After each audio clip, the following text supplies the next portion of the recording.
Hello everyone and welcome. My name is Lara Bloom and I am the Executive Director of the Ehlers-Danlos Society. I'm here today with Dr. Claire Francomano and Dr. Alan Hakim, and we're going to talk to you about EDS ECHO.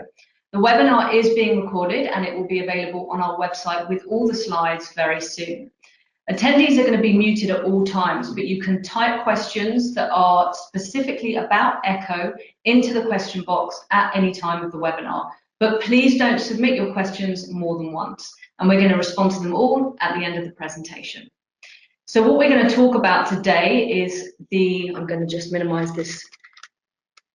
There we go. We're going to talk about learning together and sharing our expertise. And then we're going to talk to you a little bit about what Project ECHO is and EDS ECHO and our plans for that.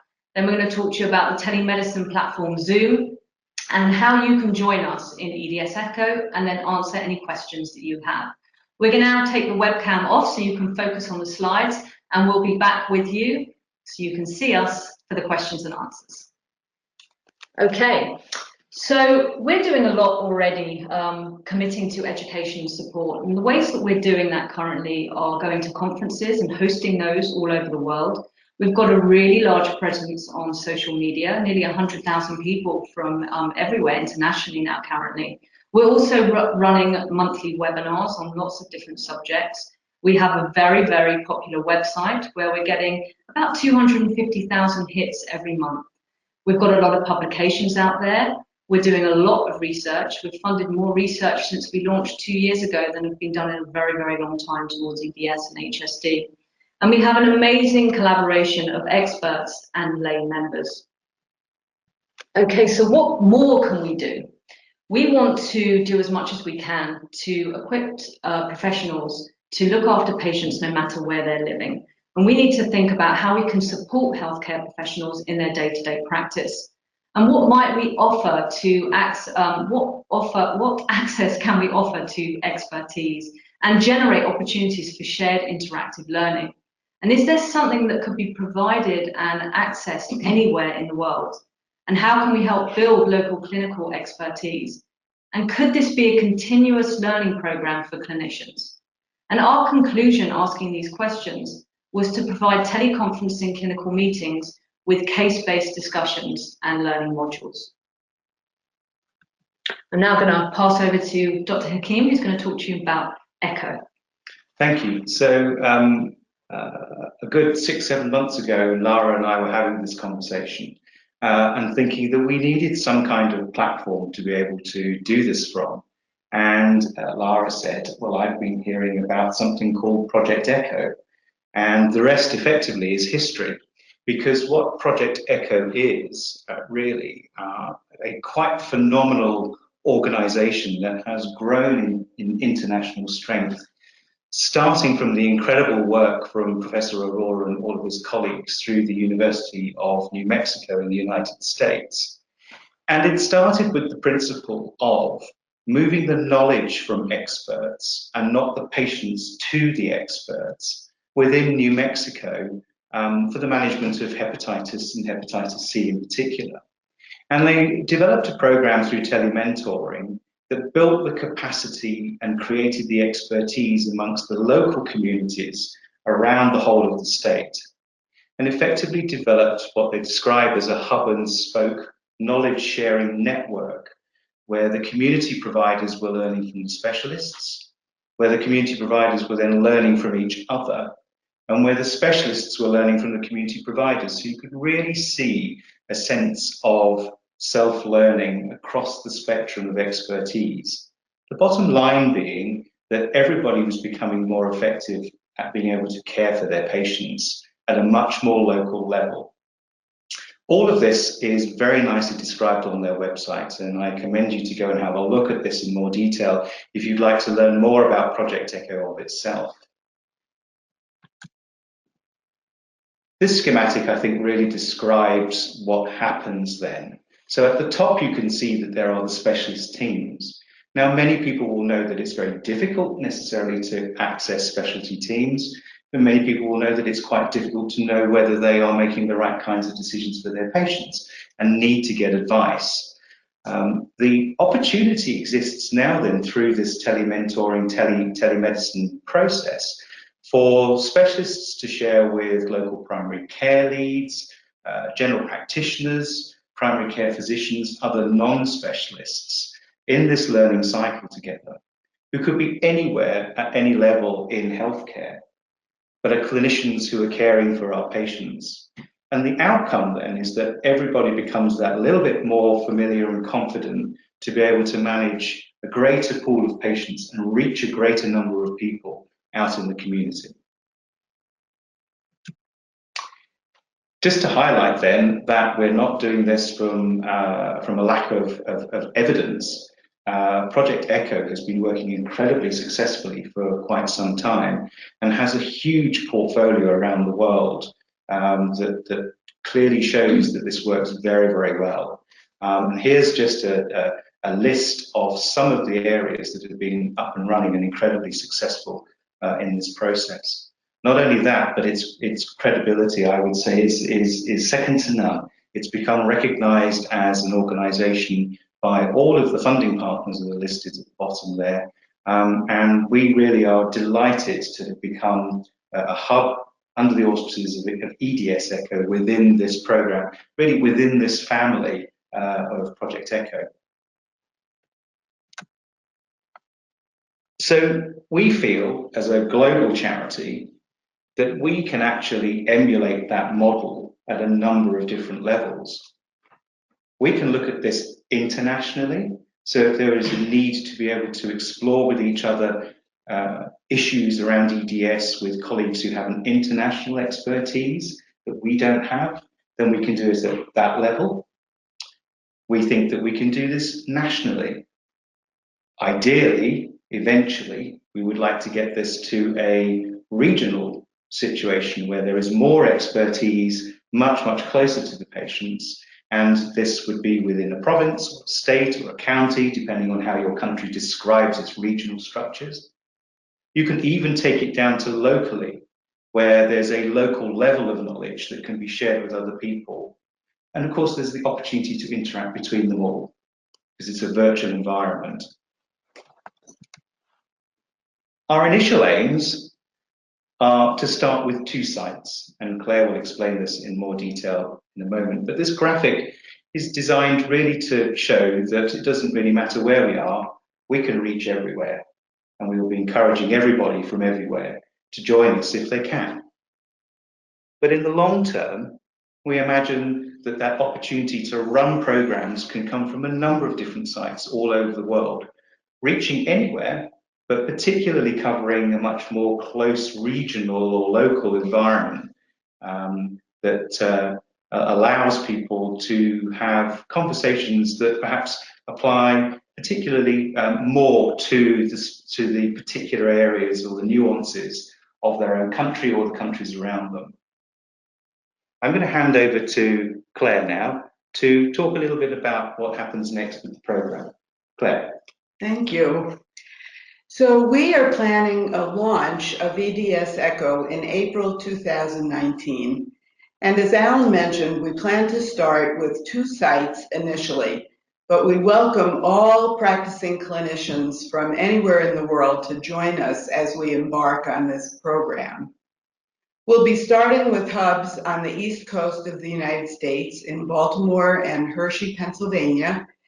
And those facilities are going to be supported through the National Institute for Aging and Penn State Hershey Medical Center.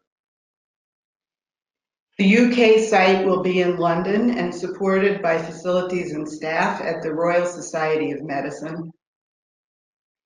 We plan on doing weekly meetings, which will last about 60 to 90 minutes each. And at the moment, our plan is to do presentations on Monday afternoons, Eastern Standard Time, and Tuesday early evening, Greenwich Mean Time. The dates and the program will be published on the Ehlers-Danlos Society's website, we hope up to 6 months in advance of the presentations. Now, what will we be presenting? The 60 to 90 minute programs are going to include case-based discussions by clinicians And then a program of additional educational materials will be presented covering the types of Ehlers-Danlos syndrome, hypermobility spectrum disorders, complications and allied conditions, and their assessment and management. And we plan for experts in particular aspects of care to join the group to support discussion about particular issues. Through Project ECHO, we will be offering CME and CPD. And it's very important for people to know that these presentations are all HIPAA and GDPR compliant, so no individual information will ever be shared on any individual. And we anticipate that the program will evolve based on clinicians' needs and our assessment of the impact of our offerings as we go along. Alan, back to you. Thank you, Claire. So the platform that we will be using is a platform called Zoom. And I guess there will be many people out there that are already familiar with it because it's available in general. But it's one that Project ECHO has been able to develop for the purposes of the kind of teleconferencing that we're proposing. The great news is that it's free to join Zoom. You can download the site so that you can get it operating on any of your devices through the website that I've put there on the slide. If there are any problems with you being able to do this, then EDS ECHO staff, we will help you with further advice as to how you might download the Zoom and access it. And we will then be advertising the details for joining the Zoom meetings on our society's website as we begin to roll out the program. So I encourage you all, even if you ultimately decide not to join us, dare I suggest, to just take a look at Zoom because it's a very, very easy, friendly platform. Okay, so this is our invitation for you to join us in this really exciting project. It's an invitation to all medical, nursing, allied health and social care professional staff that are practicing at the moment that want to care for patients living with EDS or HSD. It's free to join the meetings. There is no charge at all to take part. And we encourage groups of clinicians as well to join, not just individuals. You can join on the day of a meeting and register with us then, so you can do this last minute as well as pre-plan. You can register interest now and we will then alert you to the dates when the program is finalised, and the email address for that is echo@ehlers-danlos.com, and all of this information will be on our website. So patients, carers and friends, all zebras, let your doctors, nurses and therapists know about the program and please introduce them to this webinar on our website. We are now going to have time for questions. And a reminder that the webinar is going to be recorded, so please invite people to watch this at a later time.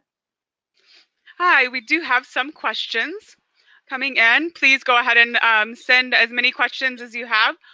The first question is about CMEs. Is that going to be just for physicians, or are you going to have other, a pharmacist was the one mentioned, accreditations for continuing education for other specialties? So I can certainly look into that. I will check in with Project ECHO. The teams that are already up and running Project ECHO do so with multidisciplinary participation, and we'll just check how they get accreditation across the different professionals. It's a very helpful question. We'll sense check that. And of course, then I think if we do have healthcare professionals who are not covered by CME, if they alert us, we'll do our utmost to identify how we do that. Can patients join or just clinicians? At the moment, we're planning that this is limited to clinicians. And will the information from the talks be available to, will they be published anywhere? Will they be available to anyone who wants to learn what was covered at these meetings? Yes, so all of the sessions are going to be available on our website, so people can join in live, but they can then also watch it retrospectively, and the full content of that will be always available on our website. And we do encourage that even when people can't join live, that they do then watch it back. How soon do you think the recordings will be posted? I think that's something we need to work with ECHO on, learning from their experience how quickly these things take. But in reality, I don't think it will be very long. This is going to be running weekly. I think we're looking at around 40 sessions a year, so it won't be every single week. But because of that turnaround, we are hoping that the sessions will be up and running. We do have staff that are dedicated to this project, so we hope the turnaround time will be really quick. Someone asked if you know what ECHO stands for. Is it an acronym?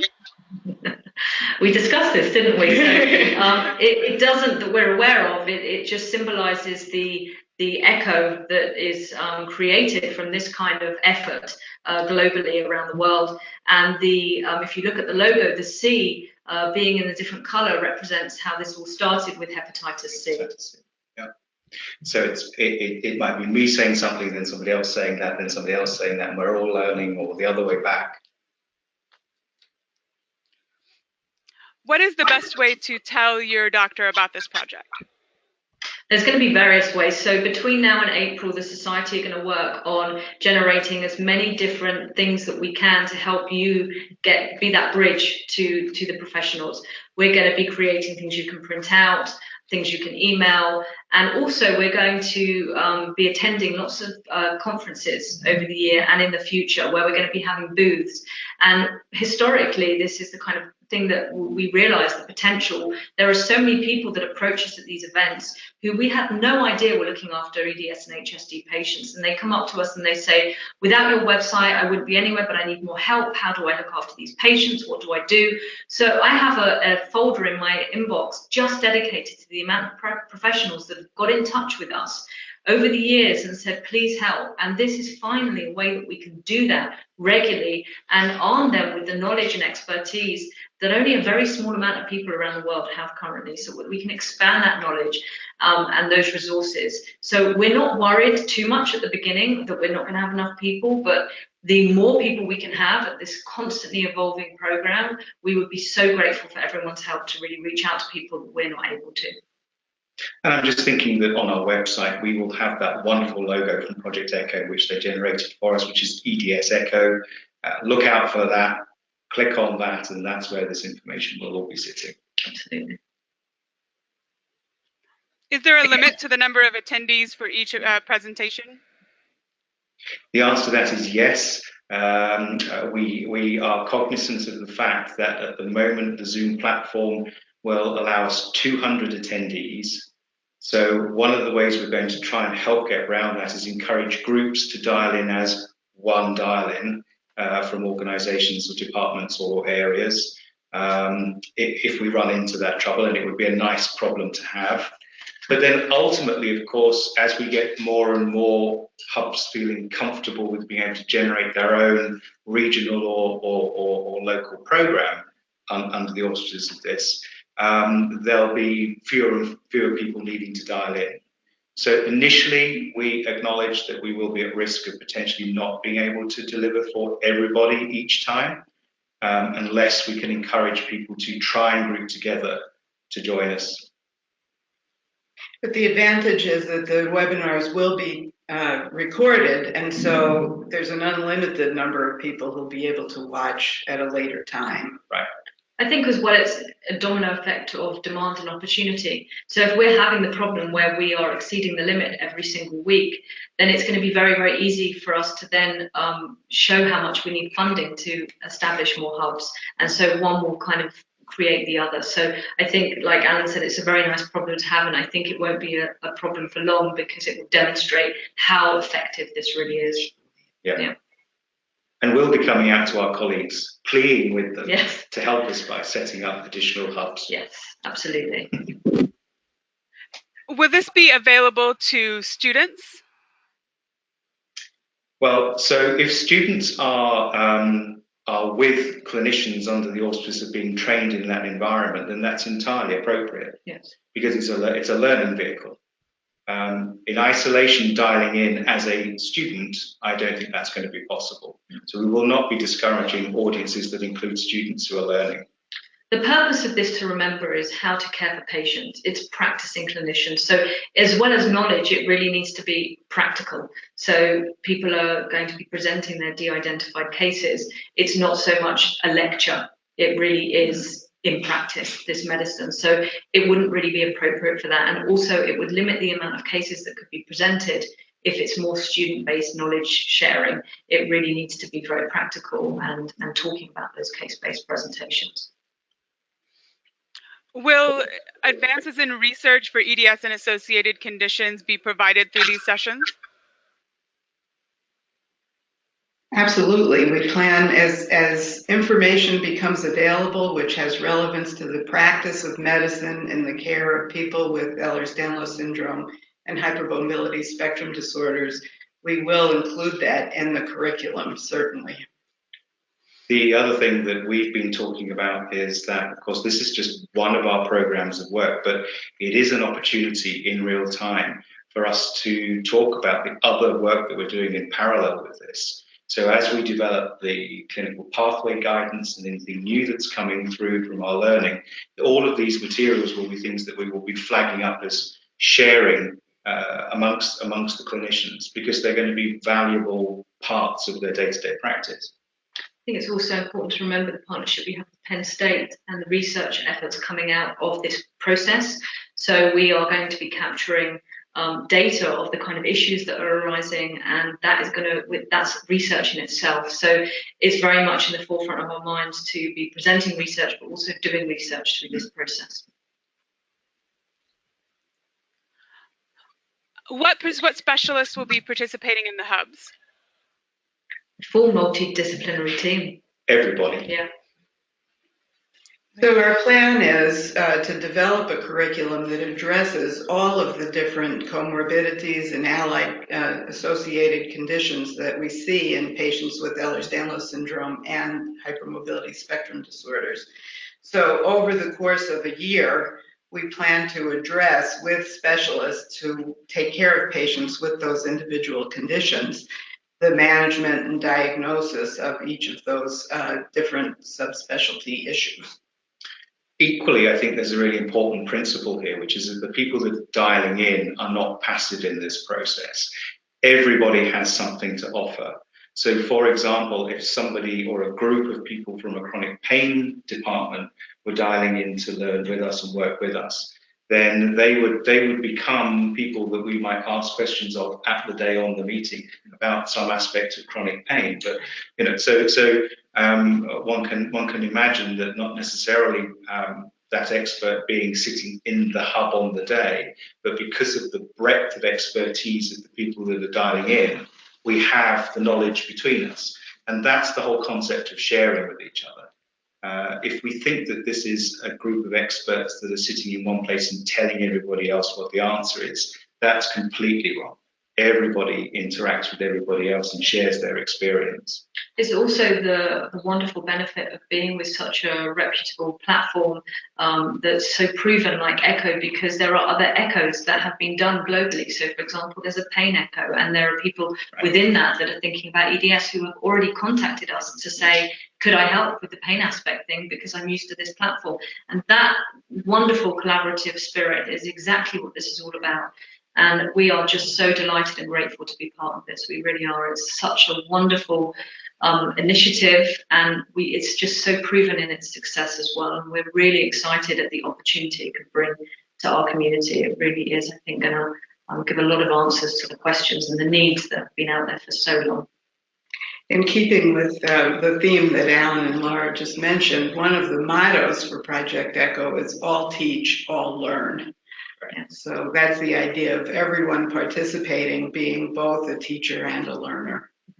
And also just thinking about their strap lines and their marketing. It's, the other one is moving knowledge, not patients. And it's before we even went to dive into this, just everything about what they were putting out there was just so transferable to this community. Mm-hmm. And how we always say that we don't want geography or wealth to determine your quality of life.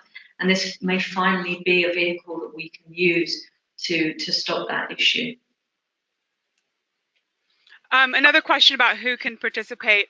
What about scholars like community health, population health, medical case managers, things like that? Will they be welcome to this platform?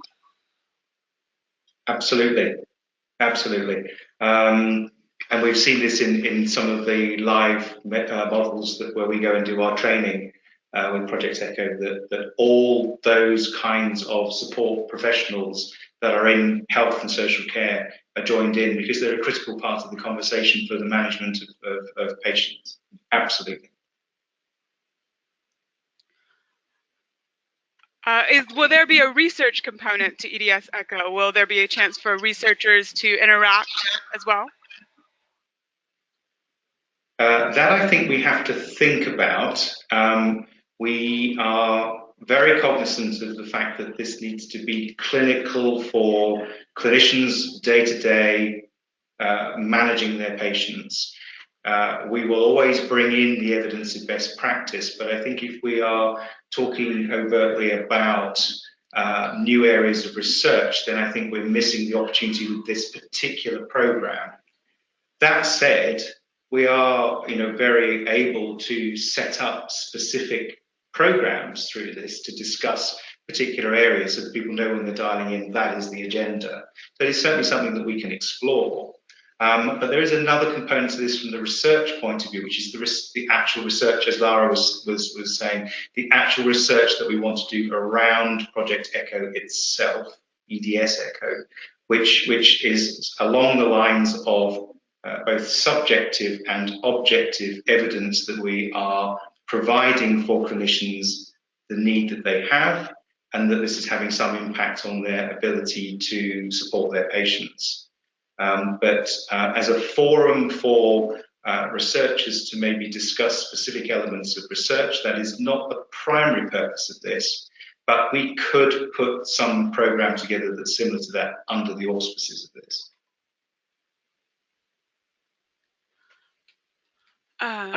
How is Project ECHO being funded? So we've been very lucky to have a anonymous individual donor support this work for the first few years, we hope. Although it is a free platform, there's a lot of components to think about. So it's not as easy setting up a hub. You need to first have the expertise around it, but critically, you need the staff and infrastructure to make it work. A lot goes into it on a technical basis when you think about the potential of 200 people dialing in from all over the world into that short time frame. There's a lot that could go wrong and does go wrong. And we saw that in demonstrations when we went to the immersion few days in Albuquerque. And there also needs to be staff to administrate it and work with the people that are going to be dialing in and interested in that. So that's a side of it that costs money. And also, really importantly, there are so many professionals in the EDS world that give all of their time and expertise for free. But this is a whole new level of what we're asking and expecting. We're asking people to take time out of their clinic, to take time out of their day, every single week to be part of this. And so in turn, we need to pay them for their time and expertise. And that's where the budget comes from that. So long term, when we start to think about expanding this, you then need to take that budget and times it by however many hubs that you need. So this could end up being a very expensive project long term, but we believe if we can show the outcome measures for that and how successful it's been, it will also be something that's very easy to fund, not just through individual donors, but also more industry, because they'll see the impact and the money saving and the quality of health and quality of life that can come out of it. So we're very, very lucky and very, very grateful that has been funded initially to take this off the ground. And we were very confident in saying that this is probably one of the projects that would have the most direct impact to patients in the shortest space of time, because there is such a dire need for it and nothing being done out there in any way. So we want to take all the great things we've been able to achieve in the few short years since we launched the society and now disseminate that, because it's great we have the criteria, it's great that we have the gene network and the comorbidity coalition and the pathways we're about to create and everything in between, but we now need to get that out of our very small circle of experts and spread it out to the world so that anyone can get treated for this when they walk into any kind of discipline in any country. The other thing that I'd just like to add is that having now joined Project ECHO, we are now able to access a huge amount of expertise from the team at Project ECHO. And the logistics of all of this, the background, administration, so many different elements are readily available to us for free as part of that organization. And we will also be wanting to explore with other people that would like to take one of these roles within a hub, how we will get them engaged in the immersion training programs in Project ECHO that are available, as well as how we help them to actually establish things on the ground locally for themselves. So we have the amazing position now of having a benefactor that's to help us kickstart this, but also behind the scenes, there's a wealth of support that comes from Project ECHO, which really I think is unprecedented. Absolutely. Yeah. We have several questions about getting the word out. How do you propose to get the word out to different areas, different clinics? Do you have plans for creating brochures or doing specific outreach? Can you share a little bit about your plans for that? Sure. So as I said, we're planning on various different ways and methods because it's not a kind of one shoe fits all. So we're going to be doing brochures. We're going to be doing flyers that people can email, but critically, we're going to be getting out there. We're going to be going to conferences. So, for example, GI conferences or rheumatology conferences, pain conferences, where there's already an interested audience and they come up to the booth and we will be recruiting for ECHO. We'll be taking everyone's details and inviting them to take part in these weekly sessions. We already know there's a need for that because we've been doing this now for 2 years. Previously, all we had to give was the criteria and just giving information, but now we can really give long-term support and to say we've got something here where you can dial in and you can be part of this ongoing learning process. Because what I'm always astounded at when we go to these events is how many people are out there looking after patients and we don't even know they exist, and they're doing amazing work, trying so hard with the resources that they have, and we don't know about them. So, even just creating that relationship back and forth, it will also show that there are people you can go and see where you live that you may not have known about, that we didn't know that we could point you towards. So that's really, I think, the biggest way we're going to get new people, but also word of mouth. Things like this spread very rapidly. We haven't even, this is the first time we're really publicly speaking about this with detail, but we've already had a tremendous amount of interest that's been sent to us via email since we first mentioned it towards the end of last year. And that's without pushing it at all. That's being totally reactive. So we know that the need is out there, and we hope we'll build ourselves a reputation where people can rely on what we're putting out there. And that will then spread and spread and spread. And that's why this is called ECHO. It echoes out all over the world. I would also say that I believe the membership of the Ehlers-Danlos Society are going to be our biggest ambassadors, because as they learn about what we're doing here, they're going to approach their professional providers and let them know about it and encourage them to participate, and hopefully that'll build the interest as well. Do you have any ways that you will be measuring the success of the program in terms of outcomes? Absolutely. So we spoke a little while ago about the research component to this. I don't think this is the right place to go into the detail of that, and we would already accept that we're not ready to do that. But Penn State is kind of taking the lead on this from an academic point of view. And as I was alluding to before, we have a lot of opportunity to learn from the people that have gone before us in other areas with their own projects under the auspices of Project ECHO, and we will be emulating that. And of course, some of the funding and the costs are things that we've taken into account in order to be able to do that research program. So yeah, that's a very broad answer, but we absolutely have it on our mind that we must explore the effectiveness of this and the utility of it as part of the demonstration of its efficacy. And I would say that our colleagues at Penn State have been really proactive about seeking funding to enable us to do the research that we need to do to assess how well we're doing with this program. And delighted to be able to say that that funding is now in place. So that absolutely will be a very important part of what we're doing here.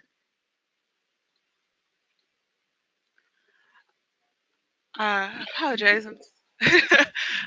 So we had several questions, and I think you may have covered this, but just to reiterate, will you have specific sessions for each specialty, or will you maybe focus a certain section on specific specialties? The way that the program is going to work is that yes, the short presentation at the beginning of each session will be focused on a different specialty, and we hope that that may lead to more specialist questions coming in about that. But we're also aware that there will be people dialing in that just need to get answers on their patients that week, and it will be a little bit more broad. So I think it will change and diversify each week. But I also think that the learning process here, the curriculum will not say that this is the month for gastroenterologists, right? We'll say this is the month that we're going to be focusing on the gastrointestinal system. So we don't want it to appear that actually this is only dial in if you're in the specialty, because it's meant to absolutely be for the generalists and the specialists, and everybody is welcome. So when you see on the agenda gastroenterology or gastrointestinal, we will actually make a gastrointestinal system. We'll have a whole session on, or several no doubt, on autonomic dysfunction. It will not be only for those people who are experts somehow. In fact, that's counterintuitive. It's completely opposite. It has to be for everybody who is able to recognize and learn from the case-based discussions how to help their own patients in their own practice. We'll see how it falls out when we produce the curriculum. And again, we've learned how that might look from a really good example from Project ECHO on diabetes and endocrinology, that have been doing this for a while now, and it's working really well for them. Is it possible that the attending clinicians can send in their own cases to be presented? So that's exactly what's going to be expected. So one of the processes for us, which is the operational stuff that will happen behind the scenes, is that because we're producing the program in advance, we will be inviting people to offer up their cases for discussion, because it actually needs to be live for them. It needs to be the real issues that they're dealing with. That's exactly how it works. Mm-hmm. Yeah, that's what this is. It's not a lecture. People don't dial in to hear information. That's a small component of it. The main purpose of ECHO is to present their own cases. That is exactly what it needs to be. How will you decide which regional sites will be part of EDS ECHO? That will be very much based on expertise around those sites and the ability to put the infrastructure and team in place. So, and potentially down to funding as well. So if a site potentially had their own funding to start that and were ready to go, then that could be why that was first before others. But we also really want to get this right. So we really plan on dedicating the first year at least to these two sites, and we hope it will just organically evolve from that point. But I also think that any group that's interested in doing this, I mean, just talk to us. Some of them probably already have, yes, right? But we've had to start somewhere, and the launch in April is that start, and then it will grow organically as much as we can control the structure of that. But we don't want to put anybody off that may well have the opportunity to be able to do this, and with time. I don't know how long that's going to take, but with time, we would love to have multiple hubs all over the world doing this. So come and talk to us. Okay. So I think we're going to begin to wrap up, but it's very important to know that if there are any questions that have been unanswered, then we're going to compile that information on our website. And these have been very, very helpful for us to learn about what people are understanding or not understanding about this concept, because it's a big one to get your head around and to really grasp and understand. But we're very, very grateful to you for joining us here in New York. It's very cold outside, but thankfully not snowing. So we're going to get out and get home safely. But please reach out to ECHO at ehlers-danlos.com if you have any questions about this whatsoever. We will, between now and April, be giving a lot of information on our website for anyone to download and to read. So to rest assured, more is coming. Thanks for being with us. Absolutely. Thank you. Bye-bye.